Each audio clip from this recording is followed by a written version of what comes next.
Hey, good morning. Happy Friday from the home-based coffee shop here in Grand Blanc, Michigan. It's an overcast day, but it's supposed to be a beautiful weekend. So looking forward to a June or July. Let's see, this would be July. Looking forward to a July weekend. There's still some fireworks going on, even though we're after the 4th. So I'm looking forward to taking some family and friends down to Brighton, Michigan for Brighton's Taste of Brighton event. Should be a good time. Today, what I just want to briefly chat about is business valuations. So, how do I know what my business is worth? Kind of questions. And so, obviously, that's a question that comes up. Again, I talk to enough business owners that don't even know that their business is worth anything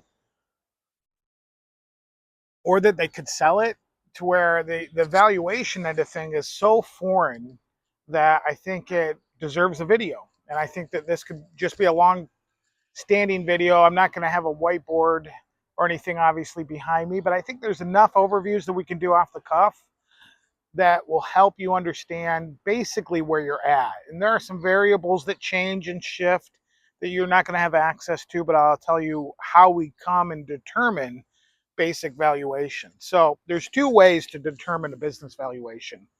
There's what's called multiples of SDE or multiples of EBITDA. SDE is seller discretionary earnings, and EBITDA is earnings before interest, taxes, and amortization. So the main difference between the two is really the price of the enterprise. So if you're doing business and you're, let's just say, $5 million in annual sales and below, you're definitely going to fall in the SDE category. If you're 5 million and up, definitely 10 million and up, but there's some breaking points between 5 and 10 depending on the industry where you're going to fall under an EBITDA multiple. So for today, I just want to focus on SDE because it's where most of the questions are from owners. When you get into the EBITDA multiples, there's entire management teams involved in those transactions. So a lot of those people are, when we're dealing with companies of that size, they're already somewhat informed. SDE is for a lot of owner operator businesses, single location owner operating businesses where you've owned the business for 10 plus years. It's HVAC, plumbing, you know, um, printing, all across the board, mechanics. Most industries in your local city are going to fall under these categories. And so if that's you, if you're a business owner and you're like, I don't understand how to do a multiple, I don't understand how to even get a barometer, you're going to want a concrete valuation by going to your local business broker or reaching out to the Vantage brokers and just getting an idea of what the value is. It's always good to have a firm number. But if I'm sitting in front of you and we have to do some off the napkin math, which happens a lot, the first thing that we're going to do is we're going to understand what is the net profit of the business after you've been paid, employees have been paid, everybody's been paid. Is there a net profit that exists in the business that is an owner benefit? Now, what you do with that net profit is up to you as the owner, but the company is sustaining some type of net profit. So that's going to move into an SDE category, seller discretionary earnings. We're going to add to that, obviously, what you pay yourself. So if you're a W-2 employee or you're taking, self-employed income, and that's coming directly to you through distributions on a quarterly basis or annual basis, whatever money the company is paying you is going to move into the SDE category. The next thing that we're going to look at is add backs. These are going to be things like, are you paying your car payment? That's an owner benefit. Are you paying for your health insurance, life insurance?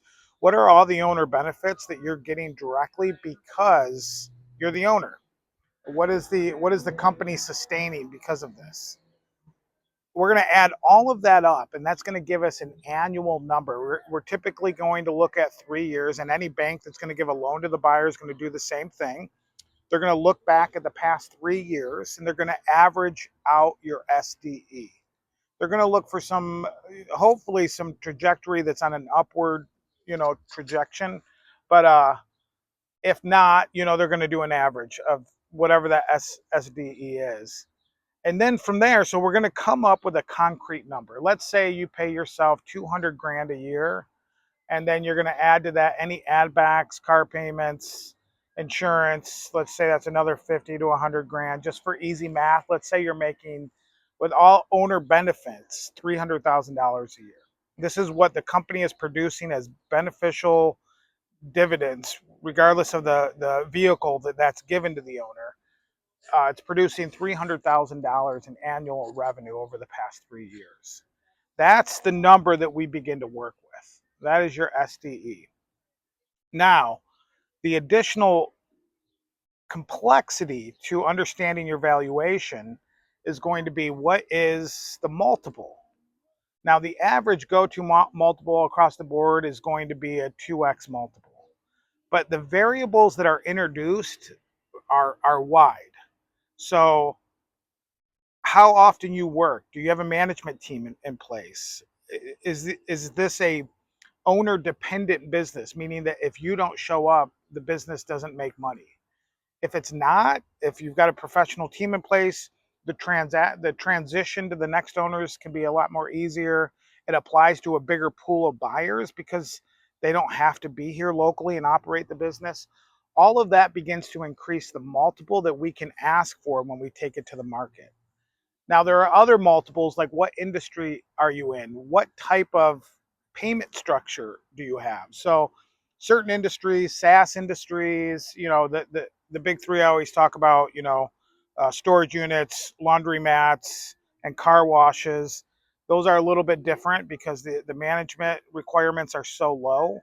The multiples are higher for those as well. Your average service-based business is, anywhere from 2 to 4x, and there are other multiples that get introduced in there as well. But for the most part, if you're off the napkin and you're looking for a low end, you're going to want to determine your SDE, average it out over the past 3 years, look for any add backs, and then just off the napkin, just do a 2x just to know, like, this is kind of the base. Now, there are going to be some things that are going to make buyers apprehensive even at 1x. And those are things that we want to eliminate when it comes time to list it for sale. Like, what are the things that are prohibiting a buyer from seeing this as an attractive option? And that could be that it's completely owner dependent, meaning, everybody is running through you. Every decision is running through you. And so therefore, the company is so dependent upon you that there's 4 positions that need to be hired when you leave. And so there are things you can do before you're getting ready to sell that will alleviate some of those buyer fears, that it doesn't matter what the multiple is, they're not going to be excited about the purchase. And so all of this goes into just getting a base understanding. And then obviously when you have that base understanding, you're going to be able to make some informed decisions as to what comes next. A lot of people that we talk to are 2 to 5 years away from retirement. And so they're looking for their exit as soon as possible. And there are obviously things that you can do now to make it much more attractive to future buyers. And so you need to be thinking about, do I have people in place that are going to be willing to stay during that transition? And can this business run without me? And so that's it. That's the basic off the napkin kind of formula that we look at when we're trying to determine what your asking price should be. Now, a conversation I have to uh, very often to novice, or not novice, beginner buyers, people that are thinking about beginning, and some people that have bought businesses, will use a metric called 1x annual sales. And I've had conversations with people who have purchased businesses with the 1x multiple sale. The problem with taking a look at whatever the annual sale is and making that your asking price is the debt to service ratio. If you're profiting 10% profit, and that current profit's going to be eaten by the entire loan that it takes to acquire, it doesn't matter what your annual revenue is. So banks, when they're giving loans, and those type of deals are typically owner financed because banks just won't do them.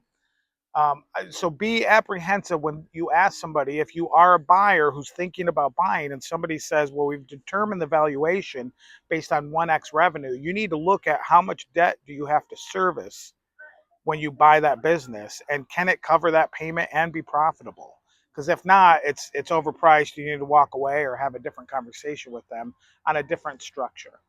So that's all I got for today. I hope that helps. Hope you have a good weekend planned, and we'll be chatting soon.